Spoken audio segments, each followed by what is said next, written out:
السلام علیکم ورحمۃ اللہ.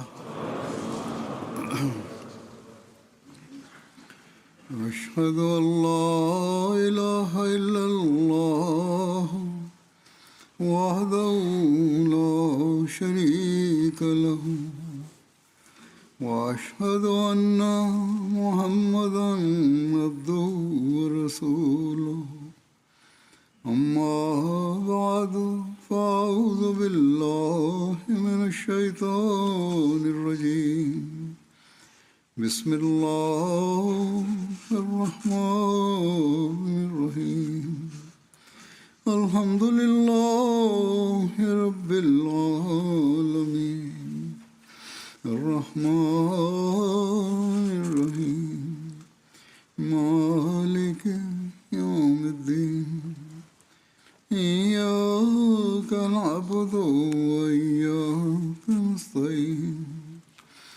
اهدنا الصراط المستقيم صراط الذين أنعمت عليهم غير المغضوب عليهم ولا الضالين.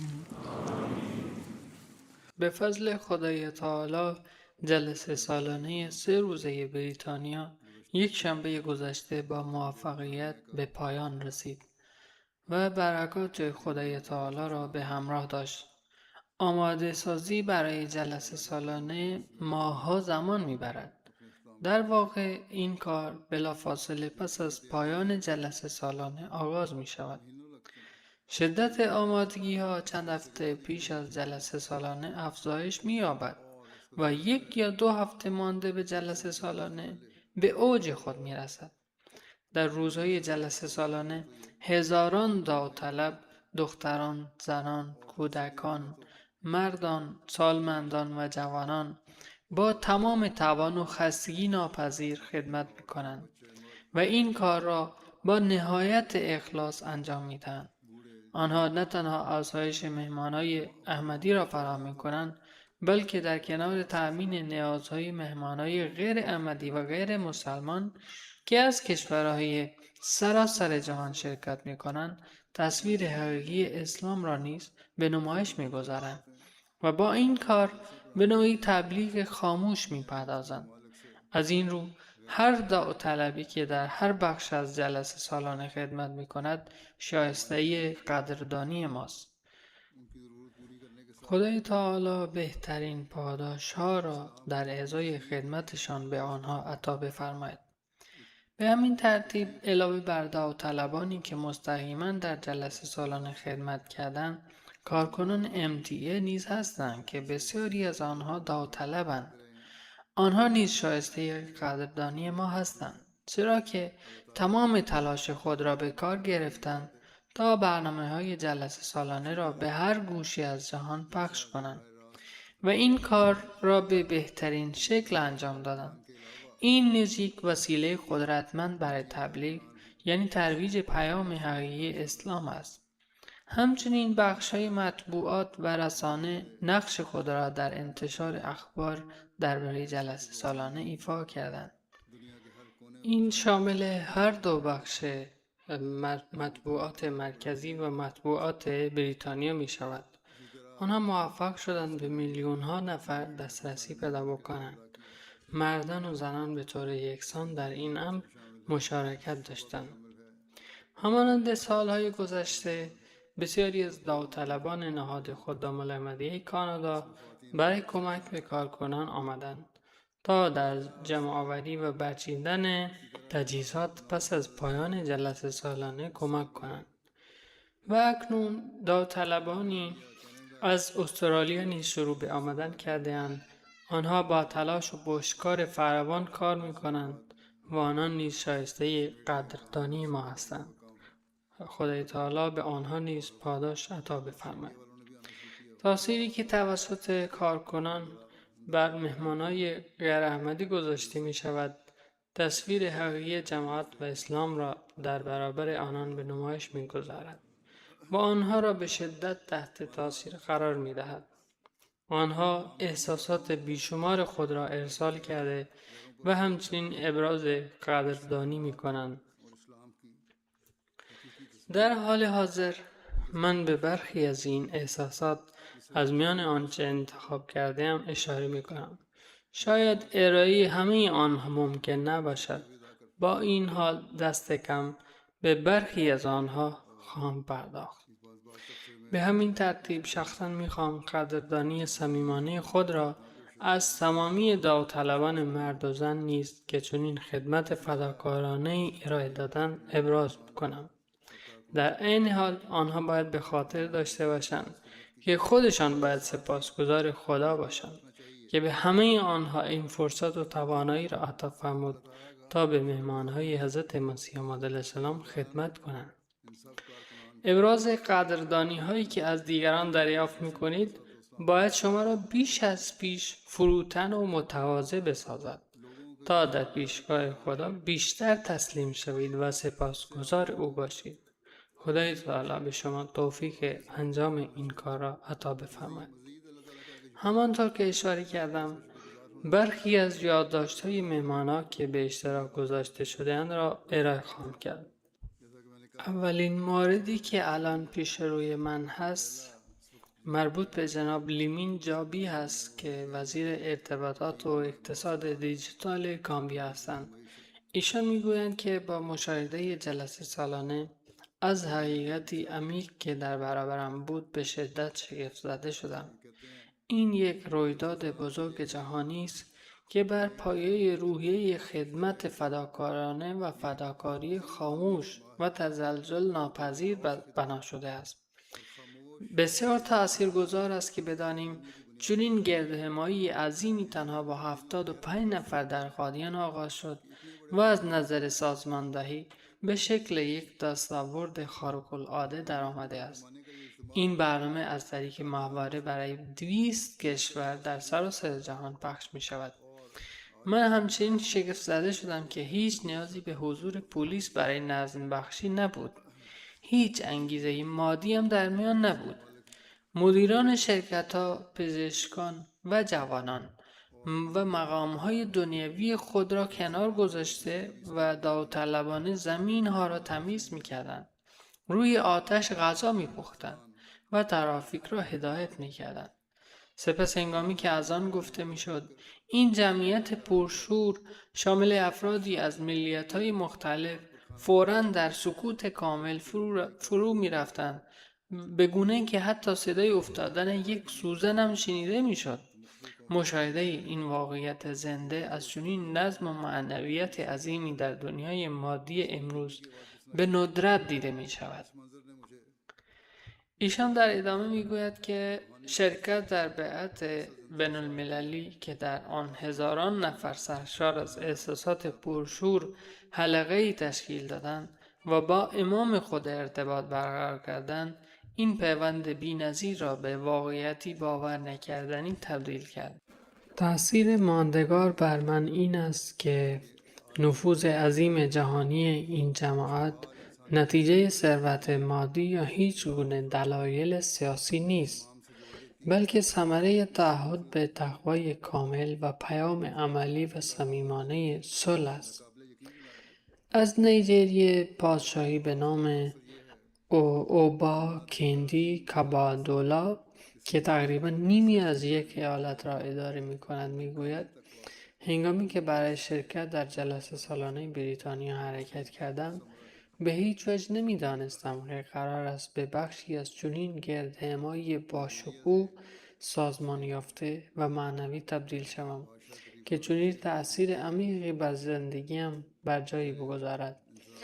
پس از ورود به اینجا نه تنها شاهد نمونه فوق‌العاده‌ای از نظم، برادری و خدمت به بشریت بودم، بلکه افرادی را از کشورها و ملیت‌های مختلفی دیدم که با عشق، احترام و برادری به هم پیوند خورده بودند. از ما با مهمان نوازی بی‌نهایت صمیمانه استقبال شد که همیشه بخش ارزشمندی از خاطرات ما باقی خواهد ماند.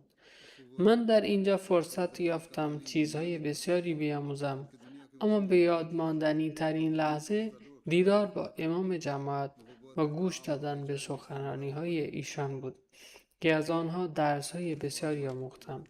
همچنین گزارشی درباره پیشرفت جهانی جماعت احمدیه شنیدم که واقعا حیرت انگیز بود. ایشان سپس میگویند که شعار شما عشق به همه و نفرت از هیچ کس تنها یک شعار نیست، بلکه هویت عملی جماعت احمدی است. اگر جهان این روحیه عشق، مدارا و احترام به بشریت را میپذیرفت، در آن صورت مسلماً جهان میتوانست به مهد صلح تبدیل شود. ایشان ادامه میدهند که برنامه‌های زنده‌ای که به زبان‌های مختلف در سراسر جهان پخش میشد نیز مرا به شدت شگفت زده کرد. همسر ایشان که یک شاهزاده است احساسات مشابهی را ابراز کرد. او گفت آنچه بیش از همه باعث شگفتی و خرسندی من شد ترتیبات نمونه‌ای بود که برای زنان در نظر گرفته شده بود و احترام، آزادی و محیط باوقاری که برای آنان فراهم شده بود. دیدن هزاران زن که با چنین نظم خاصی در رفت و آمد بودند و با کمال وقار در جلسه سالانه شرکت می‌کردند، بسیاری از دیدگاه‌های مرا درباره اسلام تغییر داد. احساس کردم که جماعت احمدیه به شکل عملی و مطابق با تعالیم اسلامی احترامی که به زنان گذاشته می شود و حقوق آنان را به نمایش گذاشته است. مهمانی از سنگال حضور داشت، جناب آلوین بادارا سامب، فرماندار سابق سان لویی. ایشان میگوید که آنچه بیش از همه مرا تحت تاثیر قرار داد سازماندهی عالی بود. با وجود تعداد بسیار زیاد شرکت کنندگان کاملا روشن بود که جلسه سالانه با بالاترین کارایی سازماندهی شده است. سیستم حمل و نقل نیز بسیار عالی بود. داوطلبان مؤدب و همیشه در دسترس بودند. من با دقت به تمامی سخنرانی ها گوش فرا دادم. اکنون حتی مهمانای غیر احمدی نیز تنها در طول سخنرانی ها نمی نشینند، بلکه می گویند که با دقت به آنها گوش هم می دهند. ترتیبات در نظر گرفته شده برای زبانهای مختلف نیز عالی بود که به ما این امکان را می داد تا تمامی سخنرانی ها و پیام ها را به روشنی درک کنیم. در طول جلسه سالانه پیامی که به طور مقرر برجسته می شد پیام عشق، صلح و برادری بود. به همین ترتیب جناب رادودوتا، یک وکیل و حقوقدان از لوکزامبورگ، برای اولین بار به همراه پسرش در جلسه سالانه شرکت کرد. ایشان میگوید که 3 روز جلسه سالانه به برخی از مهمترین روزهای زندگیم تبدیل شد. برای اولین بار شاهد چنین گردهمایی عظیم، سازمان یافته و باوقار اسلامی بودم. با وجود تعداد کثیر افراد، کل این رویداد توسط داوطلبان مدیریت می شد و این کار به شکلی فوق‌العاده کارآمد انجام می گرفت. احساس کردم افرادی که از کشورهای مختلف آمده اند اعضای یک خانواده هستند. هر داوطلب با لبخند مشغول خدمت رسانی به مهمانها بود. هر یک از کارکنان وظیفه شناس با چنان عشق، احترام و توجهی با هر مهمان رفتار می‌کرد که گویی آن شخص مهمترین و محترمترین فرد در آنجاست. مشاهده مراسم بیعت جهانی معمولاً تأثیر عمیقی بر مهمانان می‌گذارد. ایشان می‌گوید که مشاهده بیعت بین المللی نیز برای من بسیار تاثیرگذار و فراموش نشدنی بود. دیدن هزاران نفر از کشورهای مختلف که به دست یک امام بیعت می‌کردند و با نهایت فروتنی و تواضع در پیشگاه خدا دعا می‌خواندند، تجربه ایمان آفرین و معنوی بود که تأثیری عمیق بر قلب من بر جای گذاشت. ایشان سپس میگوید که همچنین فرصت یافتم با امام جماعت دیدار کنم. در ابتدا مضطرب بودم، اما پس از دیدار با ایشان اضطرابم از بین رفت. افکار و احساسات خاصی در قلبم وجود داشت که میخواستم درباره آنها از ایشان بپرسم. با این حال حتی بدون اینکه سؤالی بپرسم، ایشان خود آن مسائل را با من در میان گذاشتند و توضیح دادند. همچنین یک تازه مسلمان به نام ایلایجا گابریل هست که میگوید پیش از پذیرش اسلام من مسیحی بودم.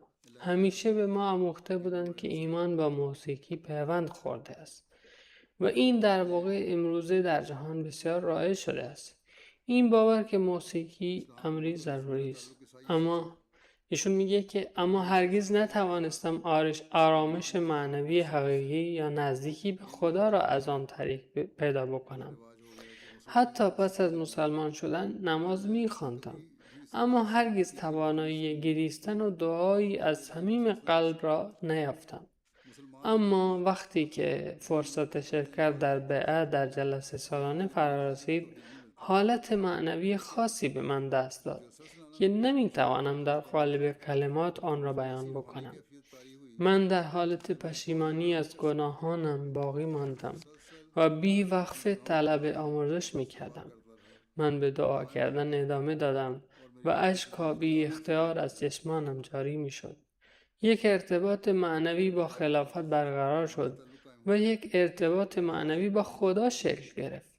پس از آن نوبت به نماز رسید و این حالت معنوی در طول نماز نیز با من همراه بود. با همان حالت از جلسه‌گاه خارج شدم و حتی متوجه نشدم که فراموش کردم کفش‌هایم را بپوشم.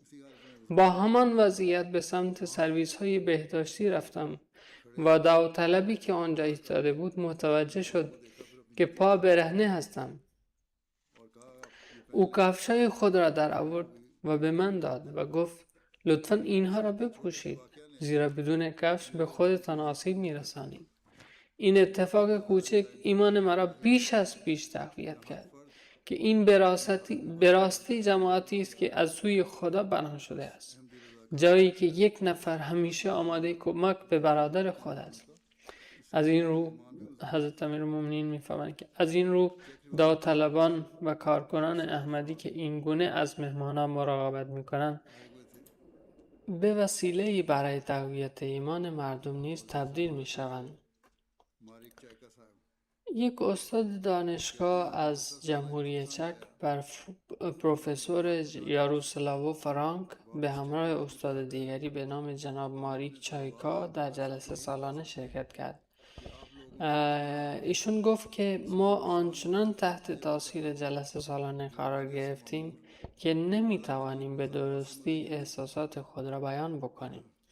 پس از بازگشت به جمهوری چک تنها چیزی که میتوانیم به دانشجویان و همکاران دانشگاهی خود بگوییم این است که آنها باید خودشان را به اینجا برسانند و این گردهمایی باشکوه را با چشم خود تجربه بکنند. گردهمایی را که سرشار از معنویت بود و با بهترین ترتیبات به کمال رسید. ایشون در ادامه گفت که افرادی از گوشه و کنار جهان با روحیه عشق، صلح و برادری در یک مکان گرد هم آمده بودند.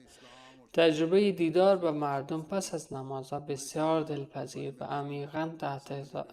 عمیقاً تاثیرگذار بود. باعث خوشحالی بود که می دیدیم چگونه یک ایمان واحد مردمی را از سراسر جهان در پیوند عشق، صلح و اتحاد به یکدیگر متصل می کند. از طریق سخنرانی خلیفه وقت ما درک حقیقی از اسلام و تقوا به دست آوردیم. ما فهم و دانش عمیقی نسبت به این موضوع کسب کردیم. ایشان همچنین گفت که پوشش رسانه‌ای از طریق MTA که به سراسر جهان میرسد نیز به همان اندازه شگفت انگیز بود. با سرکار خانم سوله از قزاقستان در جلسه سالانه شرکت کرد. او میگوید که این یک جلسه سالانه به لحاظ معنوی تعالی بخش و به یاد ماندنی بود که تأثیری بسیار دلپذیر و ماندگار بر قلب من بر جای گذاشت. سخنرانی های رهبر جماعت و سایر سخنران‌ها موضوعات مهمی چون ایمان، معیارهای بالای اخلاقی، صلح، هماهنگی متقابل، ارزش‌های خانوادگی، تربیت جوانان و خدمت به جامعه را روشن ساخت. آنچه بیش از همه مرا تحت تاثیر قرار داد، فضای برادری میان مردمانی از ملت‌های مختلف و گفتگوهایی بود که بر محور صلح و حسن نیت قرار داشت. پروفسور دکتر بردشاف، استاد حقوق از ایالات متحده، نیز در این مراسم شرکت کرد. ایشون میگوید که من فرصت شرکت در کنفرانس‌های بین‌المللی مختلف و حمایش‌های گوناگونی را در سراسر جهان داشته‌ام، اما تجربه جلسه سالانه بریتانیا در میان همه آنها بی‌نظیر بوده است. من این فرصت را داشتم که با مهمانایی از بیش از 100 کشور از ادیان، ملیت‌ها و اقشار مختلف جامعه دیدار کنم و تک تک آنها با این دیدگاه هم‌عقیده بودند که فضای محبت، احترام، صلح و برادری متقابلی که در اینجا یافت می شود واقعا خارق‌العاده است. سازمان اول انسانیت و نمایشگاه‌های مختلف علمی و تاریخی تأثیر عمیقی بر من گذاشت. مایه دلگرمی بود که ببینم این جماعت با امکانات خود در سراسر جهان به نیازمندان خدمت می‌کند، فارغ از دین یا ملیت آنها. افراد بسیار متخصص، پزشکان، مهندسان، وکلا و دیگر متخصصان با تواضعی چشمگیر در حال انجام خدمات داوطلبانه بودند و این تأثیری ماندگار بر من گذاشت. اریک پورتلا، گزارشگر تلویزیون از برزیل میگوید: نمیتوانم این را نگویم که از مقیاس و گستردگی عظیم این رویداد شگفت زده شدم، به ویژه از وسعت مهمانخانه، آشپزخانه جماعت و تمام قسمت‌هایی که غذا در آنجا آماده میشد. آنها مدرن، جادار، منظم و فوق‌العاده تمیز بودند. مشاهده فداکاری، ظرافت و تعهد هر یک از داوطلبان واقعا تجربه زیبایی است که قلبم را سرشار از آرامش و شادی می کند. پروفسور یوسف مورالز به همراه همسرش پروفسور شریما مورالز از فیلیپین آمده بود. او پیش از این مسیحی بوده و سپس اسلام را پذیرفت و همچنین به عنوان رئیس کمیسیون ملی مسلمانان فیلیپین خدمت کرده است. او هنوز احمدی نیست. وی گفت: اگرچه حضور رسمی حدود 50,000 نفر اعلام شده بود، اما وقتی گستردگی محل جلسه و گستردگی تدارکات را دیدم، احساس کردم که این گردهمایی بسیار بزرگتر از آن است. من به ویژه از تلاش‌های هزاران داوطلبی شگفت زده شدم که وقت و خدمات خود را برای برپایی یک شهر موقت کامل اختصاص می‌دهند، جایی که اسکان، غذا، حمل و نقل، نظافت و سایر امکانات برای 10,000 نفر فراهم می شود. با وجود برخورداری از وضعیت مالی خوب، داوطلبان در نقش‌های ساده و کارهای دشوار بدنی با کمال تواضع خدمت می کنند. اینها دقیقاً همان ویژگی‌هایی هستند که می توانند جامعه‌ای صلح‌آمیز و هماهنگ بسازند. من کودکان خردسالی را دیدم که آب توزیع می‌کردند. به طور مشابه 2 پسر که شاید 14 یا 15 ساله بودند در بخش توزیع غذا حضور داشتند. حس مسئولیتی که با آن به این سو و آن سو می‌دویدند و به 300 نفر غذا می‌دادند شگفت انگیز بود. پس از آمدن به اینجا همچنین متوجه شدم که جناب سر محمد ظفرالله خان یک احمدی بودند. همچنین درباره دستاوردهای جناب دکتر عبدالسلام بیشتر آموختم. به همین ترتیب سخنرانی‌های امام جماعت مرا بسیار تحت تاثیر قرار داد. ایشان در مدت کوتاهی به موضوعات بسیاری پرداختند و هر موضوع را به صورت مفصل اما ساده و قابل فهم بیان فرمودند. مهمانی از السالوادور به نام ساول لگادو که نماینده السالوادور در پارلمان آمریکایی مرکزی است نیز در این مراسم شرکت کرد. او گفت: این اولین جلسه سالانه بریتانیا بود که در آن حضور داشتم و این فرصت را به من داد تا جماعت احمدیه را از نزدیک ببینم. مهمترین چیزی که آموختم این بود که چگونه باید زندگی روزمره خود را سپری کنیم. پیام اصلی این بود که درست همانطور که یک شاخه پس از جدا شدن از درخت خشک می شود، زیرا درخت منبع حیات آن بوده است، به همان شکل اگر ما از خدا دور شویم، این امر به مرگ معنوی ما منجر می شود. آنچه خلیفه امام جماعت درباره تمایل ما به جستجوی خدا تنها در زمان سختی ها بیان فرمودند کاملا حقیقت داشت.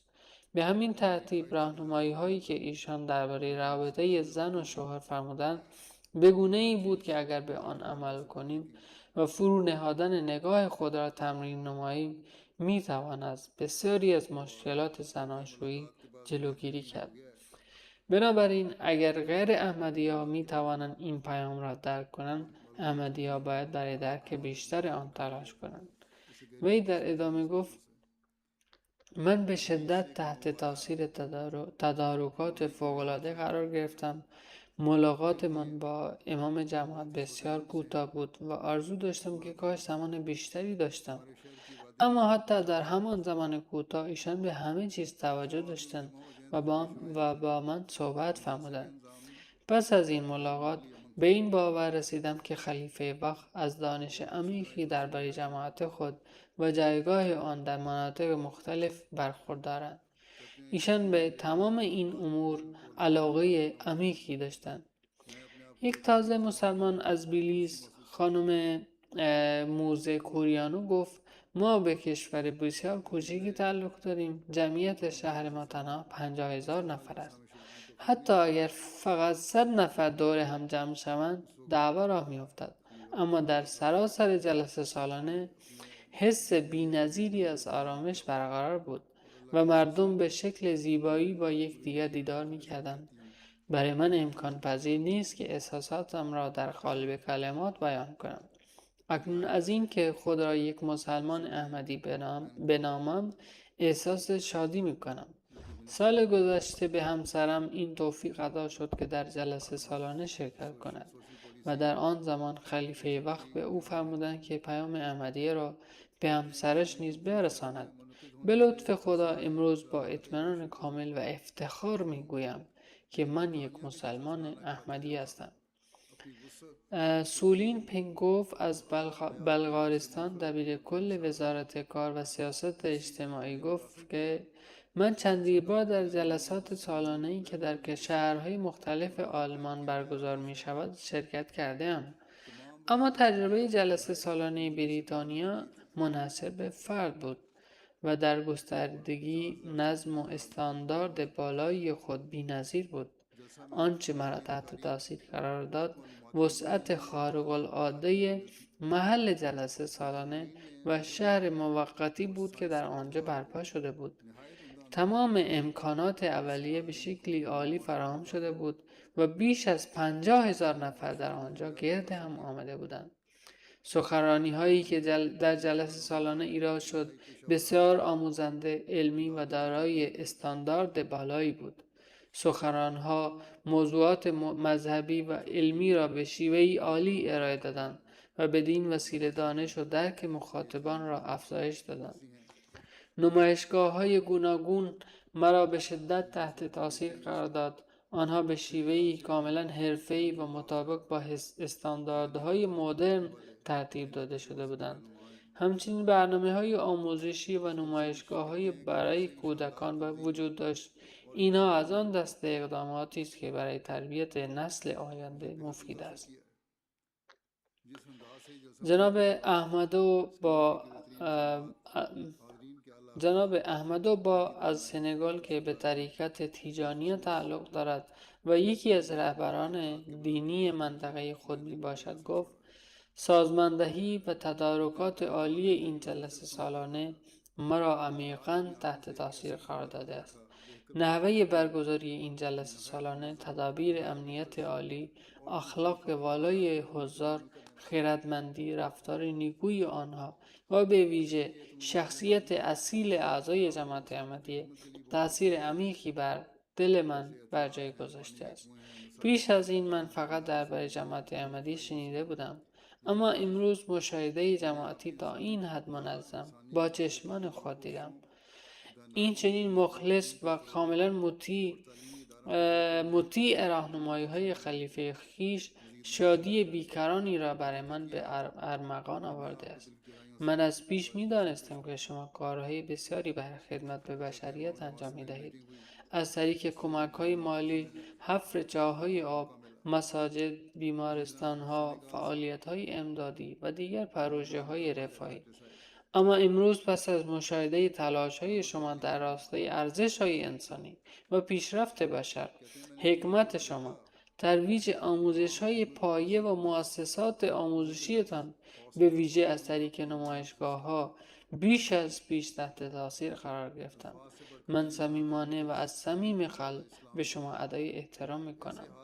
او همچنین گفت که ملاقاتش با امام جماعت فرصت بسیار خوبی را برای درک این جماعت به او بخشید. به همین طریق از کشور سنگال جناب مورمان کابا دیاقاته نماینده مجلس گفت من با چشمان خودم دیدم که خدمت به مردم شرافت، شجاعت و عزم راسخ از جمله ویژگی‌های برجسته شماست. فراتر از کلمات من از اسلام را دیدم که در قالب خدمت متجلی شده بود. دستانی را دیدم که می بخشند، قلبهایی که گذشت می کنند و درهایی که همیشه به روی دیگران باز هستند. جناب پروفسور دکتر خلیل ابراهیمی از کوزوو یک شخصیت برجسته دانشگاهی، پژوهشگر و استاد دانشگاه هستند و در کوزوو به خاطر فعالیت‌های علمی و پژوهشی ایشان از احترام بسیار بالایی برخوردار هستند. ایشان گفت که تصویر عملی از نظم، همکاری و فداکاری که در هر بخش شاهد آن بودم واقعا رشک برانگیز بود. در کنار این محبت، خلوص، احترام و مهمان نوازی سخاوتمندانه‌ای که از تک تک افراد دریافت کردم، این تجربه را برای من فراموش نشدنی ساخت. در طول این روزها من فرصت یافتم تا به سخنرانی‌های مختلفی گوش بسپارم، به ویژه سخنرانی امام جماعت. من همچنین ملاقاتی با ایشان داشتم. آنچه بیش از همه مرا تحت تاثیر قرار داد تأکید مداوم و بی‌نظیر بر صلح، هماهنگی بین ادیان، برابری انسانی، احترام متقابل و مفهوم همراه کردن تمامی افراد جامعه با یکدیگر بود. در عصر ما، زمانی که سوء تفاهم‌های مذهبی، افراط‌گرایی و عدم تسامح به چالش‌های جدی در بسیاری از نقاط جهان تبدیل شده‌اند، این پیام‌ها بسیار به موقع، امیدبخش و قادر به ارائه راهنمایی برای بشریت به نظر می‌رسیدند.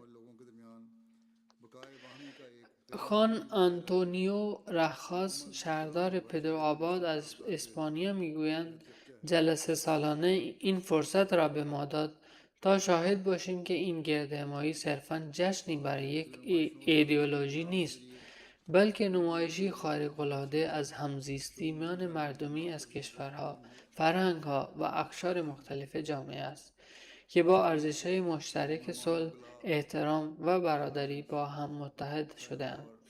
از طریق نمایشگاه‌های مختلف و برنامه‌های اطلاع رسانی من همچنین با خدماتی آشنا شدم که جماعت احمدیه در زمینه‌های گوناگون ارائه می‌دهد.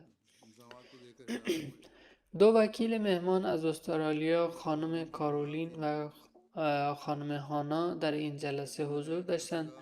ایشان میگویند که ما شرکت در جلسه سالانه را از سعادتمندی خود می‌دانیم. تدارکات ما را شگفت زده کرد. در همه جا فضای آرامش حاکم بود. من به اطراف در داخل و خارج از محل جلسه نگاه کردم و هیچ دعوایی سر و صدایی وجود نداشت. مردمی تا این حد صلح‌جو و آرام در هیچ کجای دیگر از جهان وجود ندارند. همه آماده کمک به یکدیگر بودند. دیدن کودکانی که به مردم آب می‌دادند مایه خوشحالی بود. و من در نشست حقوق بشر شرکت کردم. تعهد این جماعت به گسترش صلح در سراسر جهان و دفاع از حقوق، نه فقط حقوق احمدی‌ها بلکه حقوق هر فرد مظلومی و بلند کردن صدای خود برای تمامی ستم دیدگان امری قابل توجه است و من عمیقاً تحت تاثیر آن قرار گرفتم. در واقع او چنان تحت تاثیر قرار گرفت که از مبلغ خود قول گرفت که سال آینده دوباره او را به این مراسم بیاورد. گایدر گینز، یک روزنامه‌نگار از بولیوی، در این جلسه سالانه حضور یافت. او میگوید که شرکت در جلسه سالانه جماعت احمدیه تجربه‌ای با شکوه برای من بود. من به شدت تحت تاثیر سخنرانی‌ها قرار گرفتم و به ویژه تحت تاثیر سخنرانی رهبر جماعت. این گردهمایی بود که برای همیشه در زندگی ما حق خواهد شد و راه نزدیک شدن به پروردگارمان و دستیابی به رحمت او را به ما نشان خواهد داد. خدای تعالی توفیق دهد که ایشان نیز پیام اسلام را بپذیرند. او میگوید که من شخصا این فرصت را داشتم تا به چشم خود ببینم که تبلیغات سوئی که سالها منتشر شده است مبنی بر این که زنان مسلمان مظلومند و تحت فشار زندگی میکنند دروغی محض است.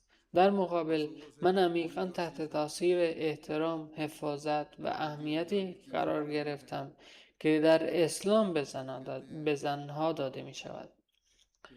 اونی جوشاری از کوزوو که رئیس دفتر بالدیانیجان است میگوید من این فرصت را داشتم که به سخنرانی رهبر جماعت گوش دهم و پیش از آغاز جلسه سالانه ایشان به دعوتطلبان توصیه فرموده بودند که خدمت به مهمانها را یک مسئولیت بزرگ بشمارند و آن را با عشق، تواضع، اخلاص و به بهترین رفتار انجام دهند. این امر در عصر پنجشنبه بود. در آن زمان این توصیه به نظرم تحسین برانگیز آمد، اما اصلا تصور نمی کردم که درست در روز بعد تجسم عملی آن را به چشمان خود ببینم. من ناگهان بیمار شدم، احساس سرگیجه کردم، حالم بد شد و شروع به استفراغ کردم. تیم کمک های اولیه بلافاصله به من رسیدگی کرد و 6 پزشک در اطرافم جمع شدند. احساس می‌کردم که در خانه خودم هستم. در آن لحظه متوجه شدم که دستورات خلیفه صرفاً کلمات توخالی نبودند، بلکه بخش زنده‌ای از زندگی روزمره هر داوطلب بودند. جناب هیرویوکی ایواموتو از ژاپن میگوید این سفری واقعاً به یاد ماندنی برای ما بود. ما فضای جلسه را سرشار از عشق و معنویت یافتیم. روحیه کارکنان خدمتگزار، نحوه آب دادن کودکان به افراد، پیوند جماعت با خلافت و اشتیاق برای دیدار با خلیفه تجربه‌ای واقعا تاثیرگذار بود.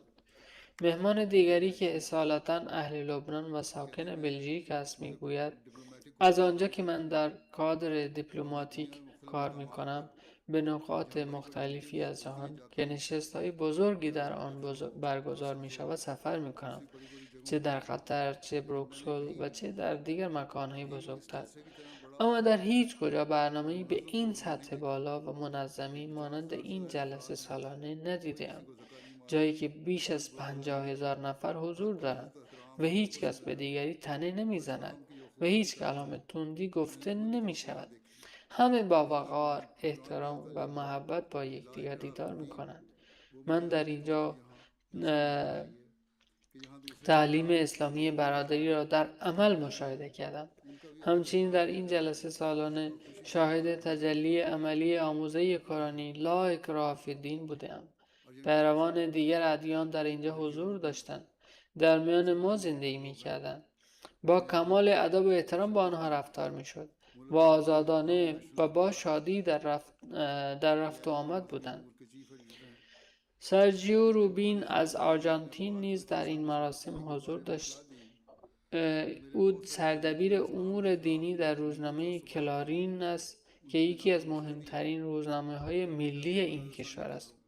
او میگوید که پیش از آمدن وقتی قصد خود را برای شرکت در این جلسه سالانه به روزنامه هم اطلاع دادم، بسیاری از همکارانم به من توصیه کردند که در تصمیم خود تجدید نظر کنم. به دلیل تعصبات عمومی رایجی که علیه اسلام وجود دارد. به هر حال در هر صورت زمانی که فضای جلسه سالانه را از نزدیک مشاهده کردم، روشن شد که بهترین دلیل برای اینکه اسلام دین صلح است خود جماعت شما و فضای صلح آمیز جلسه شماست. با وجود چنین گردهمایی عظیم و بزرگی در همه جا فضای صلح و آرامش برقرار بود. در روز پایانی جلسه سالانه او بخش زنده ای از مراسم جلسه را در شبکه تلویزیونی TN روی آنتن برد تا بینندگان نیز بتوانند این فضا را مشاهده کنند. وی تاکید کرد که اسلام دین صلح است و جماعت را به عنوان گواهی زنده‌ای بر این امر معرفی نمود. او خود یک کاتولیک است. او در ادامه میگوید که من از سخنرانی افتتاحیه خلیفه در این جلسه سالانه بسیار قدردانی میکنم که در آن ایشان از تقوا سخن فرمودند، جوهره هر دینی. به عنوان یک مسیحی این امر فرصت فوق‌العاده‌ای به من داد تا دانش و درک خود را در این زمینه گسترش دهم. سوتلانا مارکوویچینه از لیتوانی میگوید که در جلسه سالانه این فرصت را داشتم که در میان مسلمان ها زندگی کنم، روش ها و آداب و رسوم آنها را از نزدیک مشاهده کنم و چیزهای بسیاری را آموختم که برایم تازگی داشت. شنیدن سخنرانی از رهبر جماعت برای زنان بسیاری از تصورات غلط مرا درباره جایگاه خانم‌ها در اسلام برطرف ساخت. مایه خوشحالی بود که آموختم اسلام به شرافت، حفاظت و حقوق اسلامی خانم‌ها آموزش می‌دهد. این سخنرانی کاملا متعادل، مستدل و عمیقاً تاثیرگذار بود و این فرصت را به من داد تا با دیدگاهی مثبت‌تر درباره اسلام بیندیشم. جولیا پرتیز، مشاور حقوق بشر سازمان ملل از سوئیس میگوید این تجربه‌ای منحصر به فرد برای من بود و با شرکت در این گردهمایی این فرصت را یافتم تا از نزدیک شاهد یک جماعت مذهبی باشم و آن را درک کنم که پیش از این دانش من درباره آن محدود بود. مهمان نوازی، صمیمیت و روحیه کمک رسانی داوطلبان و شرکت کنندگان تأثیر بسیار قدرتمندی بر من گذاشت. همه با روی گشاده و شاداب با من برخورد کردند، به سوالاتم پاسخ دادند و همیشه آماده پاسخگویی به هر پرسشم بودند و این امر فرصت بسیار بهتری به من داد تا تاریخچه سنت‌ها و ارزش‌های بنیادین جماعت احمدیه را درک کنم. او همچنین نمایشگاه‌های گوناگون را ستود و بیان داشت که آنها بسیار جذاب بودند و تاریخچه پروژه‌های خدمات بشردوستانه و مشارکت‌های جماعت در زمینه‌های مختلف را به شیوهی متقاعد کننده و مؤثر ارائه می‌دادند. نمایشگاه مربوط به نقش خانم‌ها برای من بسیار آموزنده بود، چرا که این فرصت را به من داد تا این موضوع را از دیدگاه خود این جماعت را درک کنم. سرکار خانم پروفسور فدریکا سونا از تورین، ایتالیا میگوید در جلسه سالانه شاهد هماهنگی زیبایی از حکمت و معنویت بودم. از منظر عقلانی آنچه بیش از همه توجه مرا به خود جلب کرد کارایی و ظرافت چشمگیری بود که کل این رویداد با آن سازماندهی و برگزار شد. به نظر می رسید همه چیز بسیار طبیعی و بی نقص کار می کند، مانند جریان طبیعی باد. از خردسال‌ترین داوطلبی که برای توزیع آب گماشته شده بود تا ارشدترین کارکنان، همه از صفات مشابهی چون اخلاص، مهمان نوازی، ادب و لبخندی گرم برخوردار بودند. اگر از منظر احساسی صحبت کنم، احساس کردم که در یک خانواده بزرگ بین‌المللی مورد استقبال قرار گرفتم. از هر مهمانی با شادی حقیقی استقبال می شد و با او با دقت و محبت رفتار می گردید. او در ادامه بیان می کند که با مردان، خانمها و کودکها بسیاری ملاقات کردم که با لبخند با من احوال پرسی کردند، در یافتن مسیر به من یاری رساندند و داستانهای زندگی خود را به اشتراک گذاشتند. برخی دردناک، برخی شادی‌آور و برخی دیگر الهام بخش و روشنگر. او با اشاره ویژه به جنبه‌های معنوی و ظریف تجربه خود می‌گوید: من به شدت تحت تاثیر روایات برخی از اعضای جماعت قرار گرفتم در مورد تجربیاتی مانند پیشبینی رویدادهای آینده از طریق رویاهای صادق. او در پایان میگوید این جماعت یک خانواده بزرگ و متحد است که از مرزهای جغرافیایی فراتر می‌رود. جناب آیدین، پژوهشگر جامعه شناسی دین مقیم روم میگوید: نخستین چیزی که توجه انسان را به خود جلب می‌کند گردهمایی این شمار کثیر از ملیت‌ها، زبان‌ها و فرهنگ‌های مختلف در یک مکان است. مراسمی که در آن پرچم کشورهای مختلفی در کنار پرچم جماعت به اهتزاز در می‌آید، به زیبایی این وحدت بین‌المللی را به تصویر می‌کشد. گویی یک دنیای کوچک است که در آن مردمان گوناگون با هم زندگی می‌کنند، بی آنکه هویت‌های فردی خود را از دست بدهند. او در ادامه می‌گوید که به عنوان یک دانش‌پژوه جامعه شناسی دین، این جلسه سالانه به من فرصت داد تا مشاهده کنم چگونه یک جماعت دینی می‌تواند با موفقیت هم هویت‌های محلی و هم یک وحدت مشترک جهانی را حفظ کند. او همچنین از مهمان نوازی ارائه شده به مهمانها بسیار قدردانی کرد و فداکاری داوطلبان را صمیمانه ستود. جناب کشیش تونی اسنو از قوم فرست نیشن تونی ناکودا در کانادا میگوید: مشاهده چنین گردهمایی بزرگی برای او تجربه شگفت‌انگیز بود. تدارکات بسیار عالی دیده شده بود و هر فردی تلاش می‌کرد تا به بهترین نحو ممکن نقش خود را ایفا کند تا از برگزاری روان و منظم این رویداد اطمینان حاصل شود. وی در ادامه می‌افزاید: سازماندهی رویدادی در این مقیاس به هیچ وجه کار آسانی نیست و من به شدت تحت تاثیر روحیه فداکاری قرار گرفتم که تمام کارها با آن انجام می‌پذیرفت. پروفسور متین بوزان از ترکیه که یک مهمان غیرعمدی است، استاد و رئیس دپارتمان تاریخ ادیان اسلامی در دانشگاه دجله است، تحت نظارت وی دانشجویان پایان‌نامه‌های دانشگاهی نیز درباره جماعت احمدیه تألیف کردند. او میگوید: هر جنبه‌ای از سازماندهی جلسه و هر فعالیتی با نظمی مثال زدنی انجام می‌شد.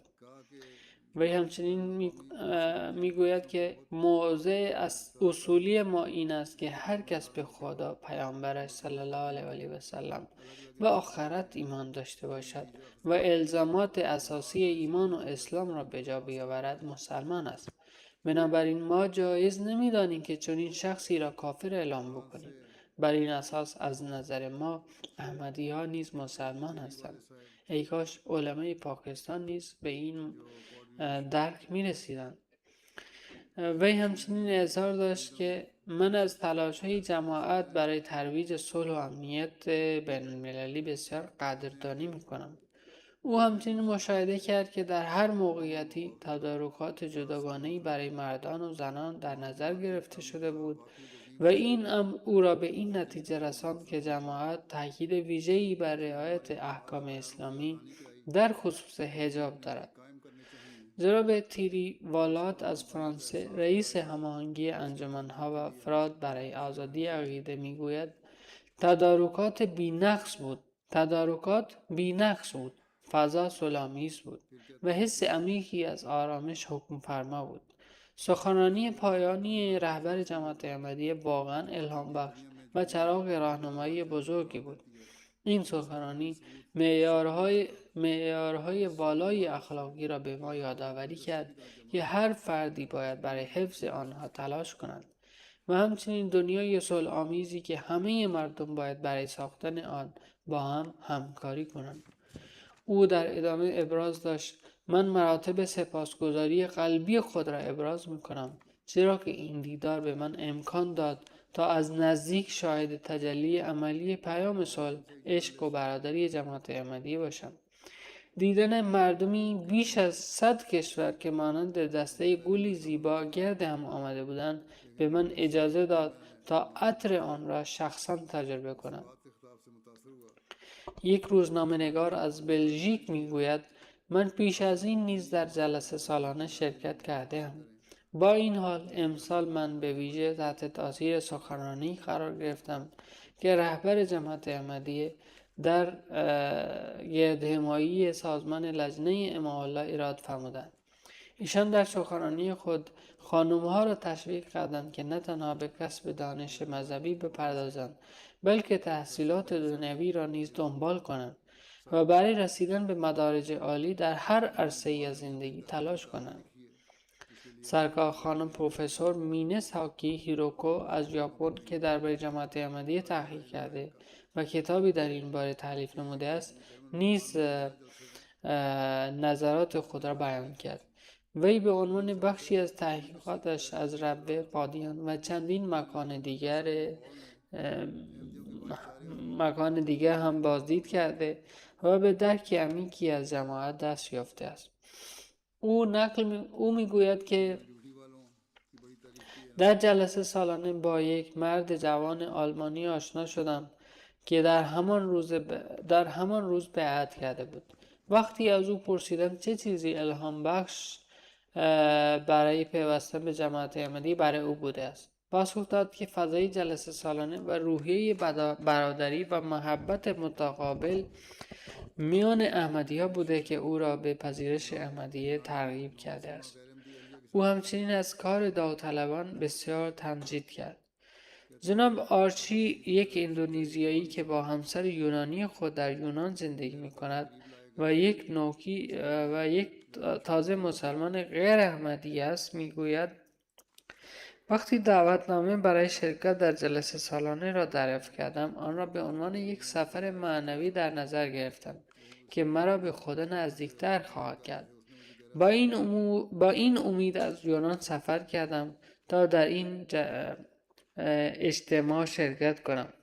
سخنرانی‌های خلیفه وقت تأثیر عمیقی بر من گذاشت و به همان اندازه تحت تاثیر روحیه خدمتگزارانه و فداکارانه‌ای که داوطلبان از خود نشان دادند قرار گرفتم. جناب نورموندوس از لیتونی که دارای مدرک کارشناسی ارشد در رشته علوم سیاسی است، رساله دانشگاهی او بر آزار و اذیت‌ها و بی‌عدالتی‌های متمرکز بود که احمدی‌ها در پاکستان با آن روبرو هستند. او در این جلسه شرکت کرد و میگوید: در طول برگزاری این گردهمایی پاسخ تمامی پرسش‌هایی را که در مورد اسلام و احمدیه داشتم یافتم. همچنین خانمی در میان هیئت اعزامی از یونان حضور داشت. او میگوید که تجربه فوق‌العاده‌ای بود. تک تک داوطلبان رفتاری بسیار دوستانه داشتند و به مهمان‌ها بسیار کمک می‌کردند. نمایشگاه‌ها بسیار عالی بود، به ویژه نمایشگاه‌های ریویو آف ریلیجنز در مورد تاریخ اسلام. ای کاش می‌توانستم ساعت‌ها در آنجا وقت بگذرانم. همچنین درباره آثار باستانی به من توضیح داده شد. وی پس از بیان این تمجیدها به یک نکته اشاره کرد که آن را نپسندیده بود. او گفت: یک چیز وجود داشت که من دوست نداشتم، اینکه برخی از خانم‌ها پوشش اسلامی یعنی حجاب را به درستی رعایت نمی‌کردند و برخی از مردان نیز در پایین انداختن نگاه خود ضعف نشان می‌دادند. این در حالی بود که من به طور خاص به این مسئله متوجه کرده بودم. بنابراین ما باید در این باره تأمل کنیم و از چنین نظرات منفی برای اصلاح خود بهره ببریم. از این رو کسانی که به بی‌دقتی کرده‌اند باید به یاد داشته باشند که غیر احمدی‌ها ما را بسیار دقیق زیر نظر دارند و ما هرگز نباید به آنها فرصتی بدهیم که تصویر حقیقی اسلام را خدشه‌دار کنند. در حقیقت در طی سخنرانی‌های جلسه سالانه من نیز نقل قولی از حضرت مسیح موعود علیه السلام خواندم که در آن ایشان فرمودند که ما نباید به دیگران هیچ فرصتی دهیم که انگشت اتهام به سوی ما نشانه روند. از لهستان پروفسور وویچیخ لیمینتوچ حضور داشت. تلفظ نامها تا حدود دشوار است. به هر حال ایشان استاد حقوق بشر است و به عنوان رئیس دانشگاه نیز خدمت کرده است. او حقوق تدریس می کند و می گوید که من به شدت تحت تاثیر تدارکات قرار گرفتم و در مورد دیدارم با امام جماعت کلماتی برای بیان احساسات و عواطف خود ندارم. او در ادامه میگوید که پس از گفتگو با ایشان بسیار تحت تاثیر قرار گرفتم و میگوید که آنچه در اینجا آموخته‌ام را اکنون به دانشجویانم منتقل خواهم کرد تا آنها نیز بتوانند معنای حقیقی تعالیم اسلام را درک کنند. من چند رویداد را انتخاب کردم و از میان آنها تنها به ذکر چند مورد بسنده کردم. همانطور که اشاره کردم در این روزها مطبوعات و رسانه ها و همچنین مطبوعات بریتانیا پوشش گسترده‌ای ارائه دادند. روزنامه تایمز که یکی از روزنامه های برجسته بریتانیا است، پوشش خبری برجسته‌ای به این رویداد اختصاص داد. پوشش‌هایی نیز از سوی سایر بخش‌های مطبوعات صورت گرفت. پوشش رسانه‌ای شامل 16 مقاله چاپی با 10 میلیون خواننده بود. 35 برنامه رادیویی پخش شد که در مقایسه با سال گذشته 10 مورد افزایش داشته است. 6 برنامه تلویزیونی با مخاطب تخمینی 7.2 میلیون نفر پخش کردید. در شبکه‌های اجتماعی 530,000 بازدید به ثبت رسید و بخش بریتانیا نیز گزارشی دارد که در آن آمارها به 10 میلیون میرسد. در مجموع از طریق مطبوعات و رسانه ها این پوشش به 52.8 میلیون نفر رسید. حدود 12 روزنامه و شبکه تلویزیونی مختلف جلسه سالانه را پوشش دادند، از جمله شبکه‌های تلویزیونی و روزنامه‌های ملی شناخته شده. در میان نظرات روزنامه‌نگاران، یک خانم روزنامه‌نگار گفت که پس از مشاهده مراسم بیعت در روز پایانی من به شدت تحت تاثیر قرار گرفتم. چشمانم پر از اشک شد. این صحنه است که من هرگز در هیچ کجای جهان شاهد آن نبودم و گمانم نمی کنم شخص دیگری در جهان بتواند هرگز چنین رویدادی را سازماندهی کند یا چنین تجربه ای را فراهم آورد. منظره خیره کننده بود و من کاملا مجذوب آن شدم. نظرات مشابه بسیاری از سوی دیگران نیز وجود داشت. MT آفریقا نیز در حال انجام کارهای عظیمی است. 20 روزنامه‌نگار در اینجا شرکت کردند و 157 گزارش ارسال نمودند. گزارش‌های آنها اخبار جلسه سالانه را به بیش از 63 میلیون خوانوار رساند. در سراسر آفریقا اخبار و سخنرانی‌های جلسه سالانه به صورت زنده از بیش از 80 شبکه پخش شد و گستره تخمینی این پخش‌ها از 35 میلیون نفر فراتر می‌رود. احساسات بینندگان غیر احمدی در آفریقا به شرح زیر بود. کشیش جورج از روستای تنتافور در سرالیون میگوید من از نظر حرفه‌ای یک معلم هستم و در روستای تنتافور در سرالیون زندگی میکنم. من یک مسلمان احمدی نیستم.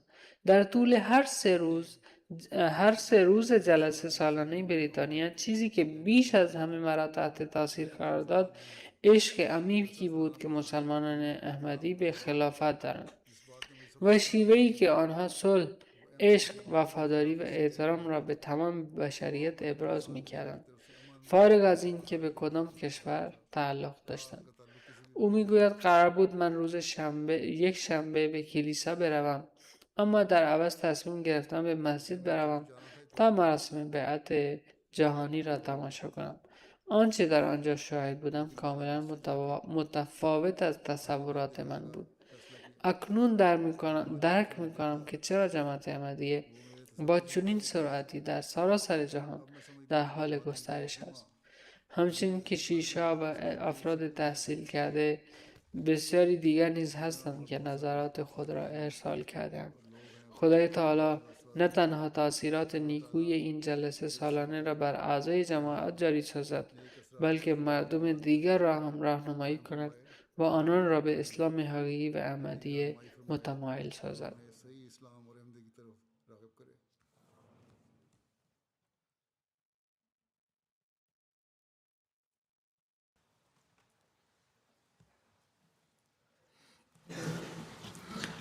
الحمد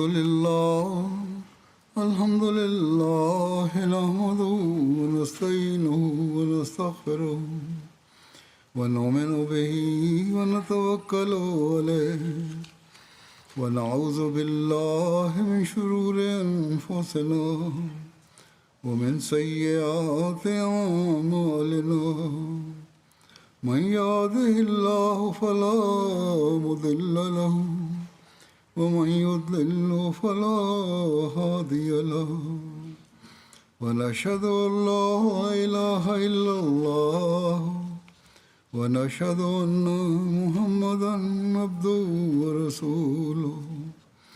عباد الله رحمكم الله إن الله يأمر بالعدل والإحسان وإيتاء ذي القربى وينهى عن الفحشاء والمنكر والبغي يعظكم لعلكم تذكرون. اذكروا الله يذكركم وادعوه يستجب لكم ولذكر الله أكبر.